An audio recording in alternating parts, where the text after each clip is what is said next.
Partia Aleanca e Maqedonisë për Integrimin Evropian shpreh shqetësimin e thellë dhe kundërshtimin e vendosur të komunitetit maqedonës të Bashkisë Pustetës ndaj vendimit të qeverisë shqiptare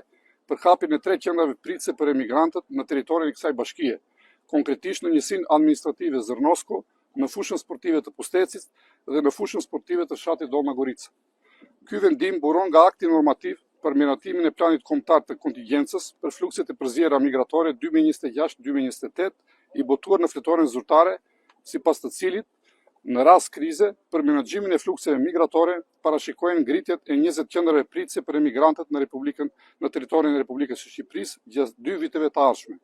Këto qendra janë planifikuar për emigrantë nga Afganistani, Pakistani, Irani, Siria, Libani dhe Gaza, të cilët përdorin Shqipërinë si vend tranziti drejt Bashkimit Evropian. Aleanca e Maqedonisë për Integrimin Evropian denoncon faktin se ky vendim është marrë pa asnjë konsultim publik me banorët e komunitetit maqedonës të Bashkisë Pustetës, pa përfshirjen e pushtetit vendor dhe pa dialog me aktorët lokal, duke shkelur rënd parimet e vetëqeverisjes vendore, transparencës dhe demokracisë pjesëmarrëse.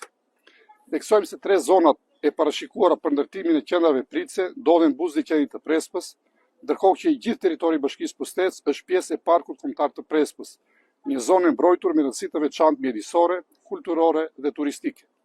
Për më tepër, Bashkia e Pustetës është shpallur zonë turistike, ndërsa fshati Zrnosko është përfshirë nga